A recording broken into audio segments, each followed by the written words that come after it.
Again, hello everyone. I am Dave Vallejo. So, I'm here right now sa IMG office natin. So, I will be sharing with you about financial education, paano tayo mag-invest sa mutual funds, stock market, and ano yung mga benefits natin dito pag once member ka din ng IMG. So, just a background about myself. I am 30 years old right now and dati po akong seaman, no? Bago ako napunta dito sa IMG, 3 years po akong nagbabarko. So, dati no, nung nagbabarko ako, wala akong naiipon kasi hindi ko alam kung saan ko ilalagay yung pera ko. And ang family namin baon sa utang. I don't know kung na-watch ninyo yung life story ko sa Rated K. Pero yun po yung dahilan, no? Nabago yung buhay ko nung napunta ako dito sa IMG nung naging member po ako. And right now, I'm Associate Financial Planner and Financial Speaker. Ito na po yung ginagawa ko. Nagtuturo ako sa mga Filipino, no? Especially sa mga members ko dito sa IMG. Tinuturuan ko sila kung paano nila i-handle yung pera nila. So just a quick background about the company. IMG, it stands for International Marketing Group. So ito pong IMG, no? Yung main office natin nandito sa Makati. So nandito ako ngayon sa 9th floor ng Kings Court Building, Chino Roses Avenue. So the company has been in the industry since 1998. So more than 20 years na po yung IMG. Ako personally is 8 years na po ako dito as a member of IMG. So marami na din pong mga Pilipino, yung natulungan ng IMG because we are one of the biggest and fastest growing financial services in the Philippines. And ang ginagawa po ng IMG is to assist people na gustong mabago yung buhay nila through financial education. Kasi alam naman po natin, kahit gaano kalaki yung kinikita natin, 'di ba? Kahit sahod tayo ng sahod, pero kung hindi natin alam kung saan ilalagay yung pera natin, pwede itong mawala sa atin. So, ang goal po ng IMG, kaya kami nagtuturo ng financial education, is to educate 30 million Filipino families. So, yan po yung goal namin, 30 million yung mabigyan namin ng free financial education. And kasama ka na po doon na nakikinig ngayon. So, as of now, ilan na po ba yung na-educate ng IMG? More than 15 million na po yung na-educate ng IMG. So, dahil worldwide nga po tayo, kahit mga OFW, welcome po sila. No? At sila po yung mas nangangailangan din ng financial education. Ayan, so our campaign for financial literacy, yung tinuturo po namin dito is nanggaling po dito sa libro na to.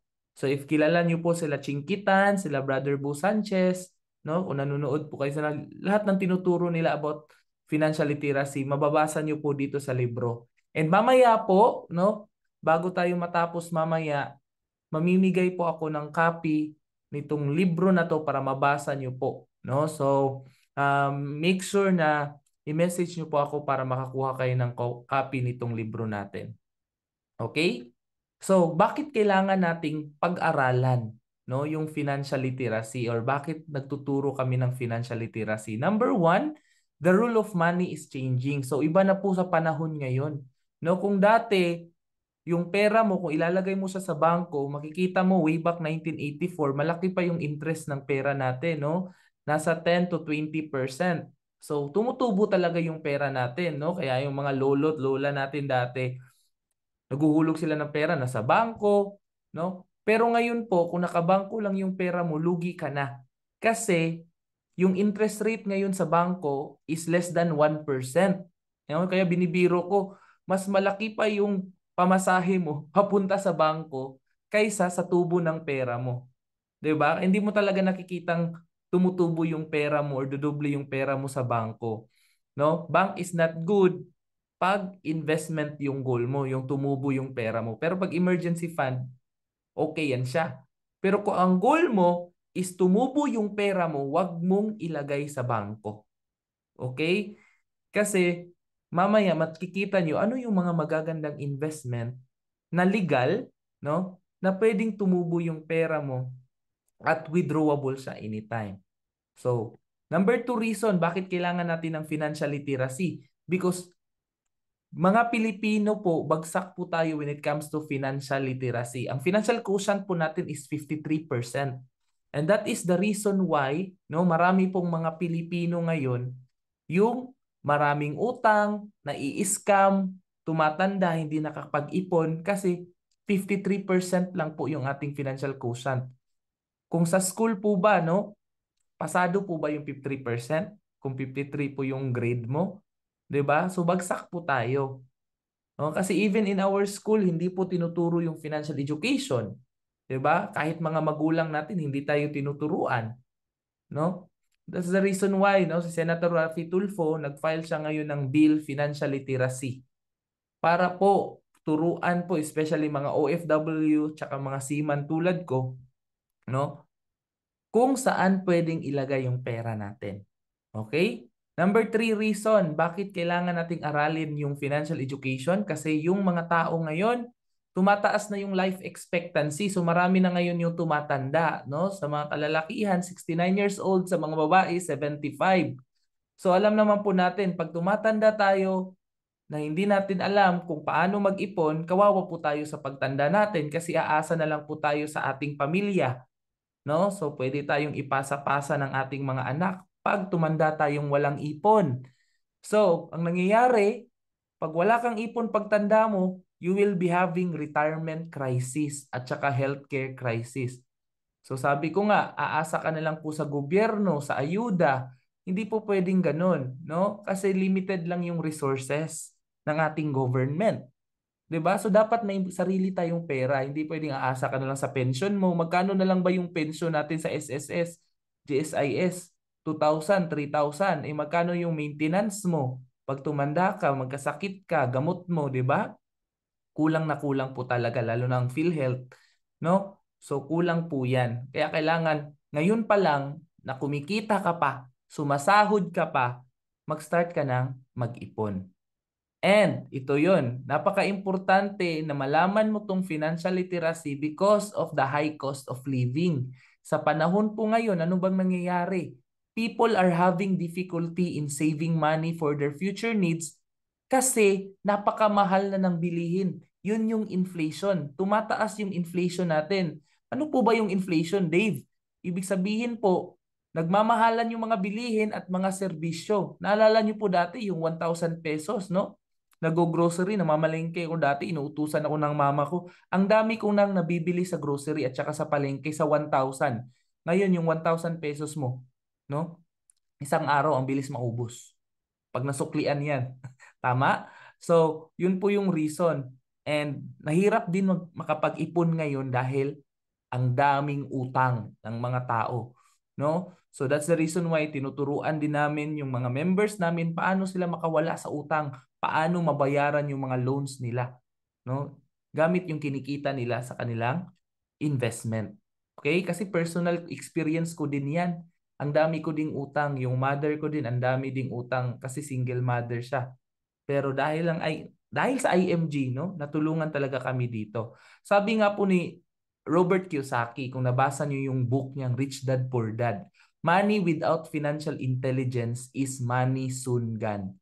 So ibig sabihin, no, pag hindi mo alam kung saan ilalagay yung pera mo, wala kang knowledge, no, paano patubuin, palaguin yung pera mo, mawawala lang din yung pera mo sa iyo.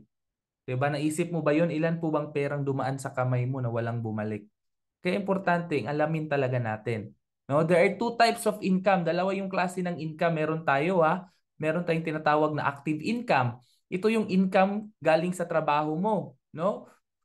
So kung may trabaho ka, may salary ka, 'di ba? So kung doktor ka din, may income ka pag may pasyente ka. Tama? Pag lawyer ka, pag may kliyente ka. At kung OFW at saka seaman ka tulad ko dati, every time may kontrata kami, may income kami. So in short po, ang active income kailangan ng time and effort, no, para kumita ka. Pangalawang klasing income po na meron tayo is yung passive income. Itong passive income naman po, ito yung income na pumapasok lang kahit hindi ka nagtatrabaho, kahit tulog ka, kahit nakabakasyon ka, kahit nasa bahay ka lang, you stop working but your income continues, no? So ang kagandahan dito, Itong income na to, manggagaling yan sa interest ng iyong mga investment. Okay? So kung meron kang mga mutual fund, kaya mamaya tuturo ko yung mutual fund, stock market, no? At the same time, ano pa bang mga klaseng passive income meron tayo? Yung royalty income, no? Kung may business tayo, example, author ka ng libro, singer ka. So tulad ni Michael Jackson, kahit patay na siya, kumikita pa rin siya, no? Dahil sa mga kanta niya. Yan yung tawag na royalty income. And then, meron din tayong rental income. So ito yung perang pumapasok lang kada katapusan, nagbabayad ng renta sa iyo. So yun yung passive income, no? Do not work hard for the money, let your money work for you. Kasi nasanay tayo na tayo yung nagtatrabaho lagi para sa pera. Pwede naman pala yung pera yung magtrabaho para sa atin. Alam mo lang dapat kung saan mo ilalagay yung pera mo, no? So yun yung ituturo ko, saan ko ba ilalagay yung pera ko, Dave, no? Ang topic natin ngayon is the basics of stock market and mutual fund investing. Isa sa mga pinaka-legal na investment. So first of all, bago ka mag-i-invest para hindi ka ma-scam, no? Tulad ng mga nababasa mo sa Facebook or mga double your money or may mga nag-i-invite sa iyo. So ingat-ingat ka diyan, no? Kasi kung wala kang basic knowledge, hindi ka nag-a-attend ng mga seminar tulad nito, maluloko ka talaga, no? Kasi may isa akong nakausap, isang OFW, no, na scam daw siya kasi in-invite daw siya sa Bitcoin. Meron ding isa na scam daw siya kasi in-invite siya sa networking, no? So, marami pong mga nakikita natin online, no, na akala natin totoo, but it's too good to be true. Para hindi ka ma-scam, you need to understand how money works. Paano ba gumagalaw yung pera? Okay? So, how do we make money work for us? Paano natin patrabahuin yung pera? So, si Albert Einstein, meron siyang na-discover, Rule of 72. Sabi dito sa Rule of 72, divide the number 72 by the interest rate of your savings or investment will give the estimated number of years it will take for your money to double. So, kung yung pera mo nakalagay lang sa bangko, no? Kung may 10,000 ka ngayon, let's just say, no, may 10,000 ako, nilagay ko siya sa BDO. Magkano po ba yung interest ng bangko? Pinakita ko na sa inyo kanina, 'di ba? Less than 1%. Pero kung bibigyan ka ng 1% ng bangko, ang 72 daw i-divide mo sa interest, makukuha mo kung ilang taon siya dodoble yung pera mo. So 72 divide 1 is 72 years. So yung 10,000 mo magiging 20,000 after 72 years. So ilang taon ka na ngayon plus 72 years, 'di ba? So hindi natin nakikita, hindi na natin makita yung dumuble yung pera natin sa bangko, patay na tayo diyan eh. So ganun po yung nangyayari pag nakabangko lang yung pera mo. So how do you want to make 6 million? So kung ang goal mo magkaroon ka ng 6 million sa retirement mo, ano bang pwede mong gawin? 'Di ba? So pwede kang magtrabaho. Pero kung magtatrabaho ka, no? Ilang taon kaya ang kaya mong pagtrabahuan para magkaroon ka ng ipon ng 6 million? Number two, pwede yung pera yung magtrabaho, no? So dalawa yung option mo para maging milyonaryo ka. Ikaw yung magtrabaho or yung pera yung magtrabaho. Pag ikaw yung magtatrabaho, no?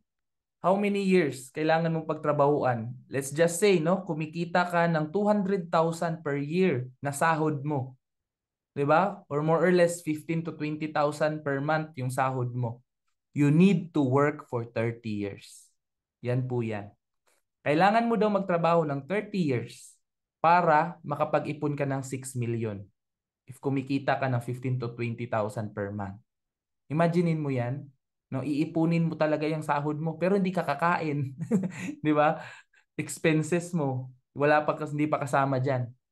Pero kung hahayaan mo yung pera magtrabaho, makakapag-ipon ka din ng 6 million. Kailangan mo lang na meron kang 100,000. O may 100,000 ka ba ngayon? Yan yung tanong ko sa'yo. Yung 100,000 mo, kung ilalagay mo siya sa investment na magbibigay sa iyo ng 12%, no? After 36 years, that is 6.4 million. Okay? Pero, ito yung good news. Kung wala kang 100,000 ngayon, kung meron kang 1,000 pesos, no? 1,000 pesos lang. Kung nag-iipon ka ng 1,000 pesos at 12%, 6.4 million din po yung tubo niyan. Okay? On your retirement. So kung titignan nyo guys, no? Depende sa'yo kung magkano yung kaya mo. 100,000 ba? Or mag-iipon ka ng 1,000 or 30 pesos a day. Okay? So you just need to build long-term investment. 'Di ba? So kung sa bangko mo ilalagay yung pera mo, depositor ang tawag sa iyo. So saan ba nilalagay yung pera sa bangko? Pinapautang sa government, no? Ini-invest sa mga loan, real estate. Ayan, so kumikita din sila diyan, no? Sa mga stock market. 12% yung kita ng bangko, pero ang binabalik lang sa iyo, 'di ba? Less than 1%. Pero kung dito ka sa mutual fund, no? Dito mo nilagay yung pera mo sa investment, hindi dun sa savings account lang na natutulog, ininvest mo sa mutual fund, kumita siya ng 12% din. Kasi ang mutual fund, ininvest nila sa stock market. Okay? Pero pag sa bangko, less than 1% ang binabalik sa'yo. Pero pag sa mutual fund ka, kung magkano yung kinikita ng mutual fund, yun din yung binabalik nila sa shareholder. Okay? Kung nakikita nyo po yan. Kaya for me, nung nalaman ko tong about mutual fund, no? Unti-unti na akong naguhulog dito. Pinupull out ko na yung pera ko sa bangko kasi natutulog lang siya eh. Okay? Ang kagandahan pa sa mutual fund, yung tubo sa mutual fund is tax exempt. So wala siyang tax. Sa bangko, meron siyang withholding tax na 20%. No? So, let's just say, nag-iipon ka ng 1,000, nilagay mo lang siya sa bangko, time deposit, 1 to 4% ang ibibigay ng time deposit, pero hindi mo yan siya mawi-withdraw anytime. So, magkano yung interest dyan? 20 to 30 years from now, hindi aabot yan ng million. Pero sa mutual fund at 12%, no? Pwedeng umabot ng million yung pera mo 30 years from now. Okay? So 1,000 lang yung example ko dyan. Pero how much more kung nag-iipon ka ng mas malaki? Magkano bang pwede mong itabi kada sahod mo? 'Di ba? So dapat may formula ka. Ako kasi ang ginagawa ko, no? Nung naturuan ako dito sa IMG, kada sahod ko talaga, inuuna ko talaga yung mag-ipon. So, income minus savings. Common kasi sa mga tao, after nila magkaroon ng sahod, expenses ka agad. So, walang nasi-save. So, ugaliin mo talagang bayaran yung sarili mo through savings. Okay, nakikita mo how much more kung 5,000 yung savings investment mo sa mutual fund at 12%, kahit 10 years from now, meron ka ng 1.1 million. So, 10 years, meron kang anak na magka-college 10 years from now. 10 years from now, magre-retire ka, no? OFW ka, magfo-for good ka na sa Pilipinas, meron kang 1.1 million pang business or yung dream house mo. Okay? So makikita mo talaga malaking factor, no, kung saan mo nilalagay yung pera mo. So dapat maging wise ka kung saan mo ilalagay yung pera mo. So kung titignan natin, no, yung stock market, 'di ba? So every time may crisis, mura lang yung shares. 'Di ba? So mura yung shares. So like Marcos People Power, kudita, Asian financial crisis. So nagda-down yung market, no? So ngayon down yung market ngayon, no? Lalo na nung COVID, down din yung market, 'di ba? Pati ngayon down din yung market as of now. So ang mangyayari, bibili ka habang down yung market, tapos pag umangat yung market, no? Pwede mo ibenta yung shares mo. So ang ginagawa kong strategy is buy and hold. So invest lang ako ng invest. At kung kailangan ko na yung pera ko, saka ako magwi-withdraw. So wag mong mag-invest ka ngayon, next month withdraw ka na naman, no? So hindi ganoon, dapat think of long term. So ano bang yung goal mo? Bakit ka nag-i-invest? Para ba to sa retirement mo? Para ba sa education ng mga anak mo? 'Di ba? So dapat meron kang goal. Bakit ka nag-i-invest, no? So, kung titignan po natin, no, explain ko po sa inyo paano kayo kumikita dito sa stock market or mutual fund. Okay? Meron akong tatlong scenario. Papakita ko sa iyo. Scenario number 1, ito yung nangyari, no? In 6 months, nag-i-invest ka dyan. So down yung market, umakyat.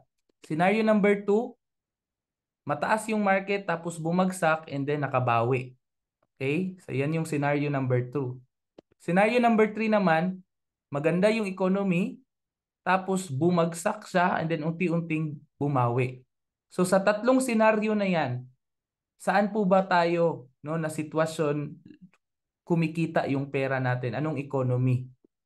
Ito po ba na umaangat-angat yung economy natin?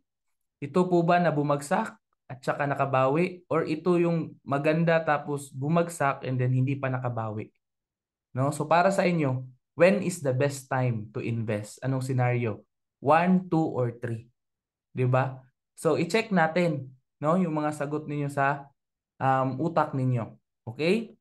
So sa scenario number 1, kung titignan natin, nag-invest ako ng 1,000, no?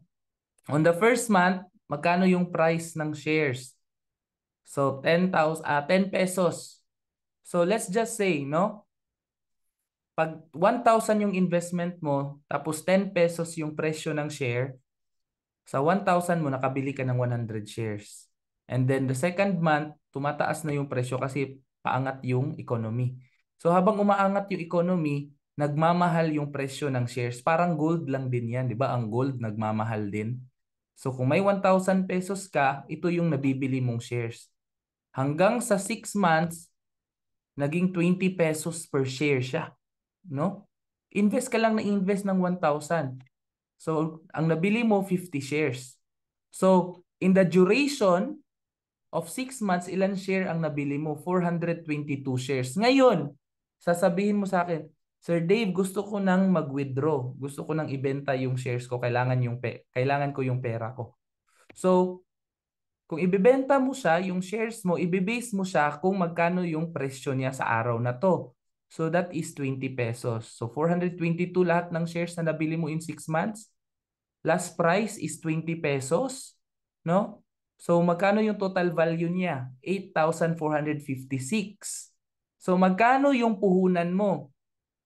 O magkano ba yung puhunan mo? 1,000 in 6 months is 6,000. So i-minus natin yung capital mo. Magkano yung kinita mo? After 6 months, kumita yung pera mo ng 2,456. Okay? So ganun po kumikita sa scenario number 1. How about scenario number 2? So sa scenario number 2, maganda yung economy. Nag-umpisa siya ng 10 pesos. So invest ka ng 1,000. And then the second month, naghulog ka na naman ng 1,000. So dahil bumaba yung economy, naging 7 pesos per share. And then, naging 5 pesos per share. So nakabili ka ng 200 shares sa 1,000 mo. And then, naging 6 pesos ulit. 7 pesos. So 142 shares. And bumalik siya ng 10 pesos per share. So 100 shares ulit yung nabili mo. Pero in 6 months, ilang shares lahat ang nabili mo? Nakabili ka ng 852 shares. So, kung ibebenta mo yung lahat ng shares mo na nabili mo, dun siya ibibase sa 10 pesos kasi yan yung price sa araw na to. So magkano yung total value? 8,525. Magkano yung capital mo? Again, 6 months times 1,000 is 6,000.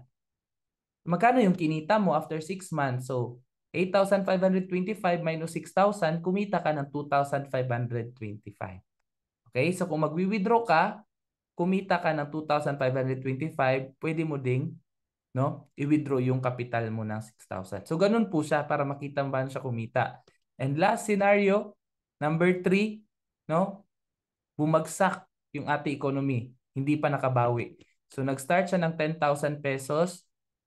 So 100 shares yung nabili mo and then naging 4 pesos yung share. On the third month, naging 2 pesos. So imaginein mo, bagsak na bagsak. And then on the fourth month, naging piso ang per share. So yung 1,000 mo, pag bumili ka sa time na to, naka 1,000 shares ka. Ang dami mong nabili. Bagsak presyo kasi siya. Kung sa mall pa, no, naka midnight sale or naka bargain yung price. And then, bumalik ng 2 pesos, so 500 shares, and then 5 pesos, 200 shares. So imaginein mo guys, 6,000 pa din dito yung kapital mo, pero dahil yung economy bumagsak, ang ginawa mo, nag-take opportunity ka para mamili ng shares. So ilang shares ang nabili mo? 2,550. No? Magkano yung last price? Ibenta mo siya ng 5 pesos. Magkano yung value niyan? 12,750. So imagine sa 12,750 mo, ang contribution mo lang is 6,000. Magkano yung kinita mo? 6,750 ang kinita mo. No? So, kung titignan natin, panalo yung scenario number 3. No? I'm not saying na this is the only scenario nakikita natin. Maganda yung 1 and 2 kasi kumita pa rin tayo. Pero kung matalino ka at nakinig ka, no? Ngayong sa seminar na to, alam mo na the best time to invest is when the market is down. So tanungin ko kayo ngayon, no? Down po ba yung market ngayon? Yes. No? Down yung market ngayon. Sa balita natin, makikita nyo na down yung market ngayon, economy ngayon sa Pilipinas. Kaya maganda ngayon mag-invest. Okay? Kasi mas marami kayong shares na mabibili. So paano? Saan tayo mag-i-invest niyan, sir? Anong po bang shares ang bibilhin? Ikaw na investor, yung 1,000 pesos mo kasi, i-invest yan siya sa stock market through mutual funds. Ibig sabihin, yung 1,000 mo, iisahin yung pera natin. Yung 1,000 mo, yung 500 ko, yung 2,000 niya, ilalagay siya sa fund house at merong fund manager na siya yung bibili ng shares. So, hindi na ikaw yung mamimili kung anong shares yung bibilin kasi trabaho na yan ng fund manager. Ang trabaho na lang natin dyan is maghulog na lang tayo ng ating pera para ibili siya ng shares sa mutual fund. Okay? So pag sinasabi nating mutual fund, that is group of companies like Jollibee, SM, BDO, Philippine Airlines. So dito po binibili ng shares. So tayong mga investor, ang tawag sa atin is shareholder. So habang kumikita yung companies, kumikita din po tayo, no, yung shares natin. So dalawang paraan 'yan. First is dividends. So habang kumikita sila, may kinikita ka ding dividendo. Second is price appreciation. So yun yung tinuro ko kanina, tumataas yung presyo ng shares. So dalawang paraan yun. And then, ang kagandahan dito sa mutual fund, yung returns niya o yung tubo ng pera mo, yung value na ngayon ng pera mo, pwede mo siyang i-withdraw anytime. So, anytime po, withdrawable yung pera mo dito sa mutual fund. Sir, baka scam yan. Maraming natatakot, no? So, alam niyo po guys, pati yung gobyerno natin, no? Yung pera natin, ini-invest din dito sa mutual fund. SSS, GSIS, 3 billion yung in-invest sa mutual fund. So, binili din nila ng shares. Kasi alam nila, tumataas yung value over time. No? So yung contribution pala natin, kinakaltas sa sahod natin, naka-invest pala. Pero ang pangit lang dun, binabalik lang during retirement through pension. So hindi na tayo dapat maghintay, no, ng pension natin. Mag-direct ka na, diretso ka na sa mutual fund. Pwede ka namang mag-start eh. No? Kasi dito sa mutual fund, meron ng fund manager. So yun yung professional na nagmamanage, bumibili at nagbabasa ng economy natin. Mas malaki din yung returns mo dito compare sa bangko, 'di ba? And maliit lang yung capital kasi 1,000 pesos lang yung capital. And diversification, maraming companies ang pinagbilhan ng shares or ng pera mo. So less yung risk. You're not putting your eggs in one basket. At ito yung pinaka-importante sa akin. Pag investment yung pag-uusapan, safe ba yung pera ko dyan? Yes, regulated tayo ng government, ng Insurance Commission, and ng SEC, Securities Exchange Commission. And very transparent kasi meron kang portal or dashboard. So mamaya ipapakita ko sa inyo yung account ko, yung portal ko, para makita nyo kung ano yung ilulook forward mo dito pag member ka ng IMG. Okay? So, ayan. So pag once member ka po dito ng IMG, automatic po meron ka pong benefits. So isa sa mga benefit mo, pwede ka na makapag-invest doon sa mutual fund. So ang kagandahan dito, meron tayong mga seminar as a member. So hindi lang basta-basta tayo nag-i-invest, tinuturuan talaga tayo dito. And 0% yung entry fee. Ibig sabihin, no, wala pong kinakaltas sa atin yung broker or yung entry fee sa ini-invest natin. Okay? Kasi kung sa labas kayo, pwede naman sa labas, pero merong magbabayad kayo ng commission or ng entry fee ng 3%. So sa 1,000, babawasan siya ng 3%. So that is 300. So yun yung bayad nyo. Pero pag member kayo ng IMG, yung 1,000 pesos nyo na investment, 1,000 talaga na shares yung mabibili ninyo. So ito po yung mangyayari, no? Magkakaroon po kayo ng dashboard. And then, sa dashboard nyo, makikita nyo po kung ilan na yung shares nyo. So ito yung sa akin, ito yung shares ko, makikita nyo kung magkano yung tinubo ng pera nyo. And then, kung saang company siya naka-invest. Okay? So again, 1,000 pesos po yung initial. Starting natin dyan pag member tayo ng IMG. And then after nyong mag-member, any amount. So kahit magkano na yung pwede nyong idagdag sa 1,000. Basta member na kayo ng IMG, kung nakikita nyo, ito, isa to sa mga member natin, no? Sabi, pinicturan ko lang kasi gusto ko ipakita. So nag-start siya dito, nag-member 2020. So ito yung presyo ng share, centavos pa lang yun, 0.8 pa lang yun. So sa 0.8 niya, sa 1,000 niya, ito yung price, 0.8 pesos per share. So nakabili siya ng 1,225. So nandito, nakikita nyo yung presyo dito, nakikita nyo din yung ilan yung shares yung nabili. Alam nyo guys, walang excuse, no? Sir, baka pang mayaman lang yan. Kasi dito kahit 100 pesos, pwede kang mag-invest. Pwede mong dagdagan yung 1,000 mo ng 100, no, ng ito 20 pesos, 500. So walang pilitan dito. Kung wala ka namang panghulog, okay lang, hindi naman siya required na monthly ka talaga maghuhulog. Ako kasi tinatrato ko siya na para kung alkansya. Kasi kung sa alkansya, hindi siya tumutubo. Pangit kasi pag nakaalkansya lang yung pera mo, no? Matetempt ka na gamitin yung pera mo, 'di ba? Hindi ka rin makakapag-ipon kasi gusto mo din siyang gamitin. Kikita mo kasi yung ipon mo. So, ilipat mo dito kung magkano yung naipon mo, ilipat mo dito para ibili siya ng shares at tumubo. So, pwede 500, 200. Ayan, yan yung advantage dito. So, there are two ways to invest in Jollibee. No? So example natin na mag-invest ka ng Jollibee. Dalawang paraan. Pwede kang mag-franchise. Pero magkano ba ang franchise ng Jollibee? More or less 50 million para sa isang branch. Pero second option para makapag-invest ka sa Jollibee is maging shareholder ka through stock market or mutual fund. So 1,000 pesos lang yung initial doon.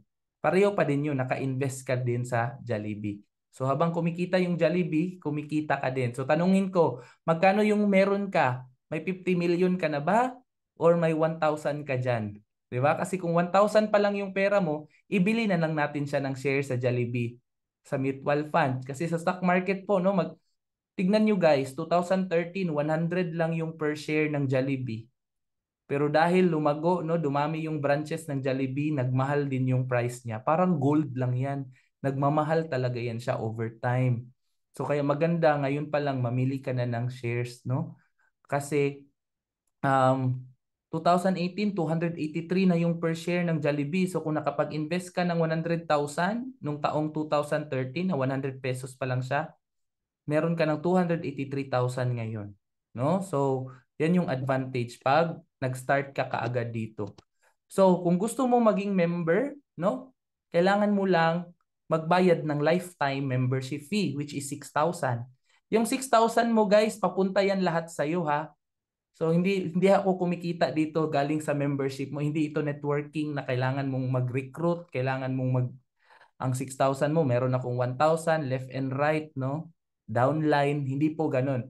Ang IMG po is a financial brokerage. So, kailangan mong mag-member para po maka-access ka sa broker. And pag once member ka sa 6,000, papunta lahat yung 6,000 doon sa benefits mo. So, ito yung maganda ngayon. Saan mapupunta yung 6,000 ko, sir? Doon sa benefits ng member. So, again, meron ka ng 1,000 pesos, starting na investment mo doon. And then, meron ka ding 100,000 na insurance. So, accident insurance yan, nakasama sa binayaran mo. Anything happen sa'yo, yan yung matatanggap ng family mo. And then, meron ka ding 50,000 na memorial service. So, ito yung financial assistance natin in case na may biglang mangyari sa member, no? So, yan yung parang gagastos tayo sa ating memorial, no? Or ito po yung 50,000 na magagamit natin sa memorial ng member. So hindi ka na magmamonthly sa mga memorial plan at may unlimited check-up ka pa sa Kaiser Medical Center, may libreng i-frame ka pa, no? 2 sa 1 taon. And then meron ka ng access, no, sa life insurance, healthcare, free legal assistance. So malalaman nyo to guys pag once member na kayo, kasi magkakaroon kayo ng portal. So ito po yung portal ng mga members IMG. Mamaya ipapakita ko yung portal ko. So, and then ito naman po yung dashboard natin sa ating mutual fund. Okay? So, para maging member ka, so kailangan mo lang ng online application. So, kailangan ko ng details mo para po magawan kita ng portal, name mo, at wag mong kalimutan yung beneficiary mo. So, asawa mo, anak mo, or family member mo, sino yung ilalagay mo na beneficiary? Kasi, pag may biglang mangyari sa inyo, yung beneficiary nyo po, yung makakapag-claim. At sa kanila din matatransfer kung ano yung nakikita nyo dun sa dashboard nyo. So, transferable po yun. Okay? So, as you can see, sabi ko nga sa inyo, no, ipapakita ko sa inyo yung account nyo pag maging member kayo. So, ito po yun. Pag once nagbayad ka ng 6,000 pesos, magkakaroon ka ng user ID tsaka password. No? So, ito yung portal natin. So, kahit nasa ibang bansa ka, mamamonitor mo na yung pera mo. So, open ko lang po yung portal ko para maipakita ko sa inyo. So, ayan.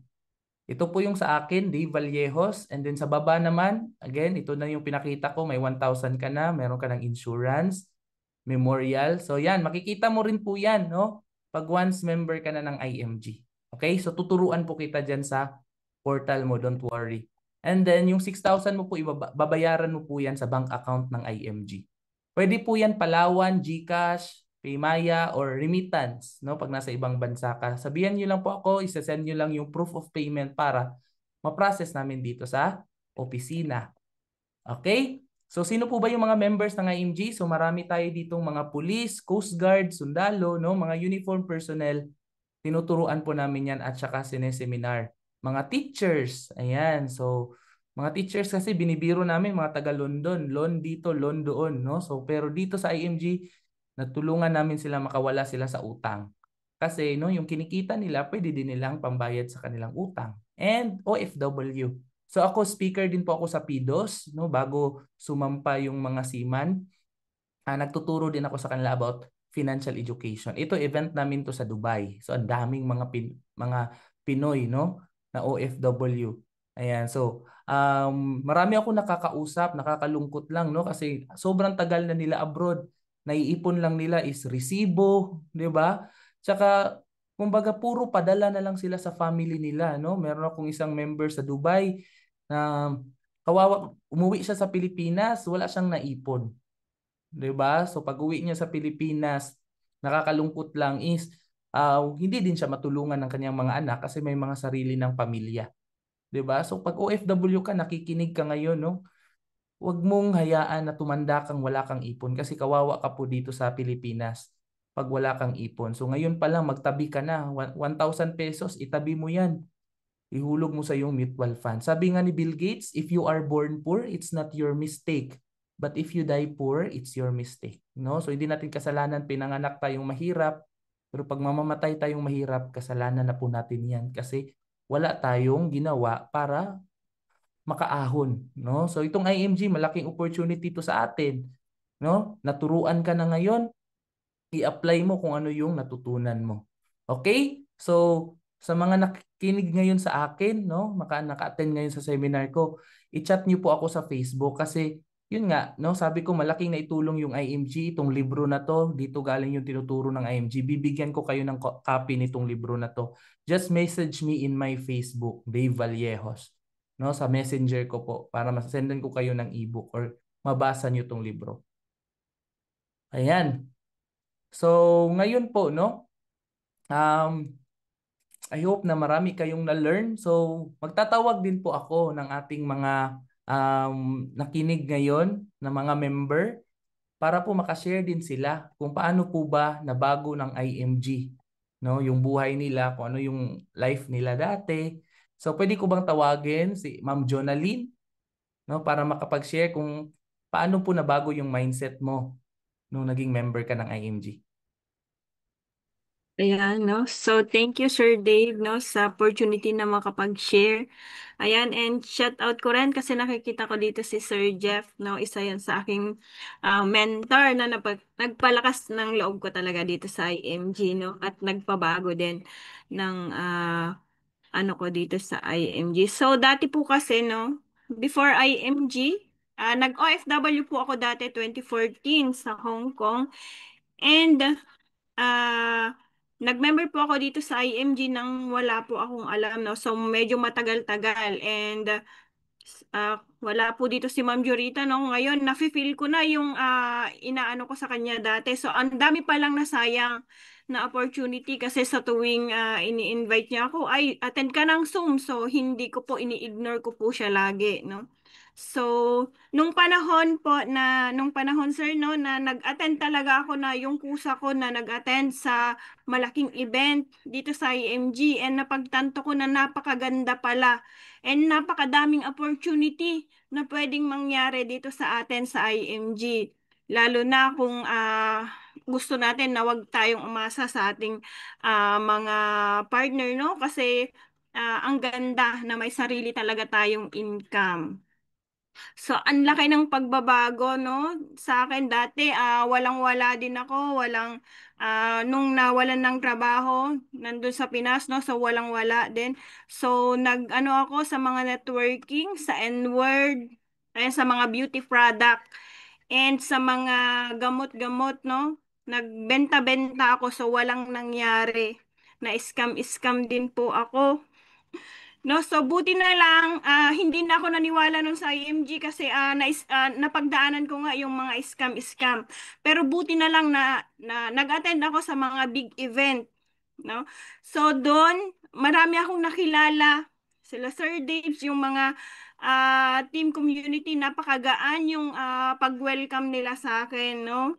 And then sa ngayon, nabago kasi nakakapag-travel na ako around the world. Nakakapag-income na talaga ako ng weekly. So hindi ko namamalayan, no?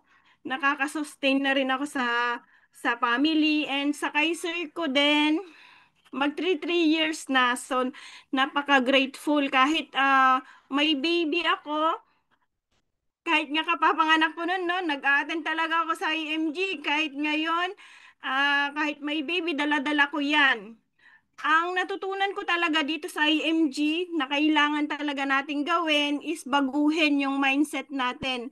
Huwag tayong titigil na hanggang dun lang yung kaya natin. Kung dati wala tayong trabaho, wala tayong income, huwag nating anuhin na hanggang dun lang. So marami pa tayong magagawa. Yung mindset lang talaga tsaka disiplina.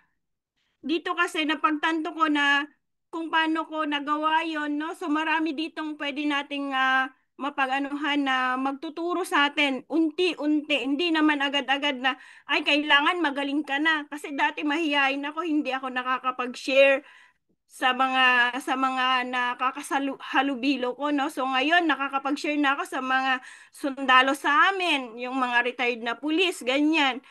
Nag-aano na rin ako sa mga ah, barangay, no? No, so nakakapag-talk na rin ako dati, hindi ko kaya. Dito tuturuan ka talaga na maging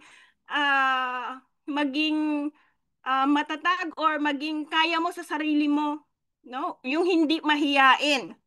Yun yung ano, yung saka yung disiplina sa sarili natin na dapat talaga paggising mo, meron ka nang gagawin, ganun. Kagaya lang to ng pagtatanim ng sapalay natin, no? Kung napapansin Ma'am natin, Jo, ayan, so ayan, I need to cut you para makapag-share din. ayan, Thank you very much, ma'am, for sharing kung paano nabago, no, yung mindset mo at saka yung buhay mo sa IMG. Nakita ko talaga kung paano ka nag-grow dito sa IMG, no? So, sa 3 years mo dito as a member, I'm very proud kung paano ka natulungan at paano talaga nakatulong din yung IMG sa iyo at saka sa family mo. So, congratulations po. And then, siguro last sharer tayo kay Sir ayan. Jeff. Can you also share, Sir Jeff, kung paano nabago ng IMG yung mindset mo at saka yung pananaw mo when it comes to money? Ayan, thank you so much Sir Dave sa napakagandang learnings na shinare niyo po sa amin. And by the way, bigyan ko lang po kayo ng konting background. I'm Jefferson Amposta. Dito po ako sa Cabuyao, Laguna. So meron po tayong office dito and isa po akong engineer. Baka magtataka po kayo. Ako po ay senior supervisor sa Toyota and OFW din ako sa Australia.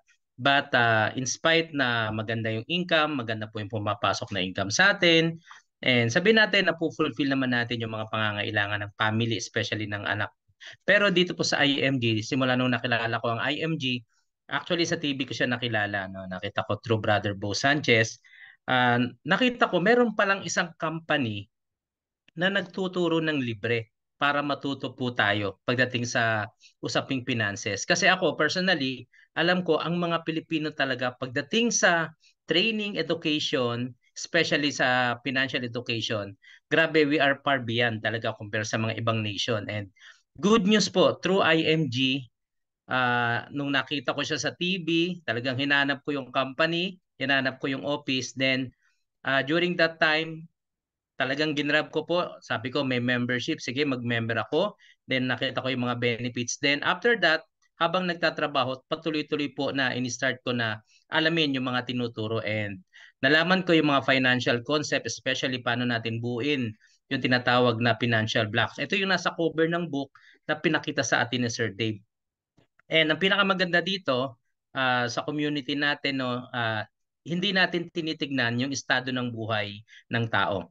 Regardless may pinag-aralan ka, mababa yung sweldo mo, estudyante ka, janitor ka, manager ka, lahat dito pantay-pantay. Yun ang pinakamaganda rito, yung community ng IMG na kung saan lahat tayo binibigyan ng equal opportunity para matuto. Ang question na lang, ano yung decision mo after na mag-gain mo yung knowledge? So, salamat talaga sa IMG kasi hindi lang sa finances na grow tayo, pero ang pinakamaganda, yung nagkaroon tayo ng heart na i-lend natin yung kamay natin sa ibang tao.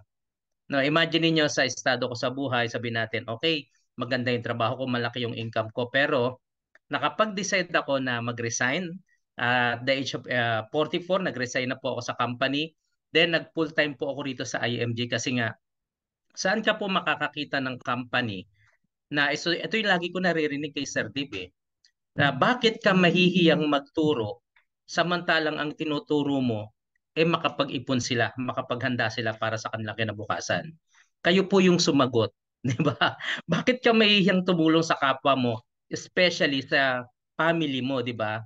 Kung ang miyembro ng bawat family is marunong mag-handle at mag-manage ng pera, sisiguraduhin ko po sa inyo, magiging hayahay po yung family at higit sa lahat yung community at ang buong Pilipinas.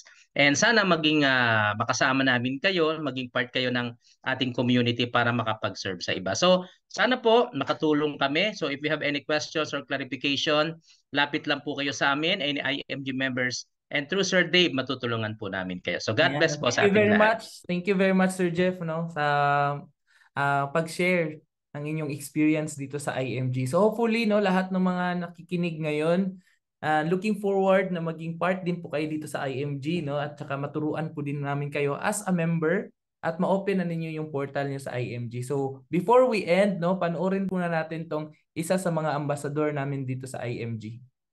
Isa sa mga kilalang tagapaglingkod ng bayan ang makakasama natin sa paghatid ng pagbabago at magiging kaagapay sa ating financial literacy campaign.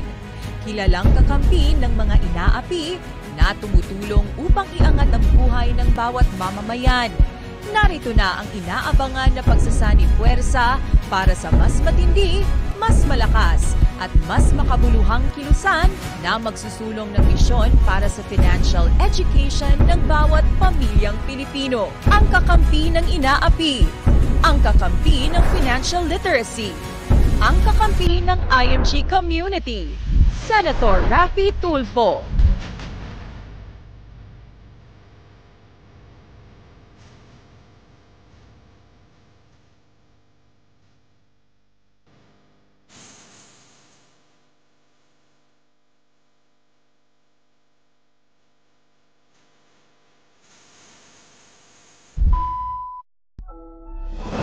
Kakampi mo, kakampi natin.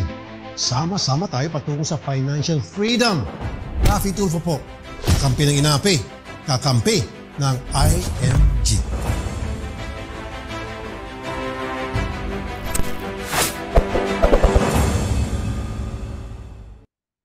Okay, so again, no?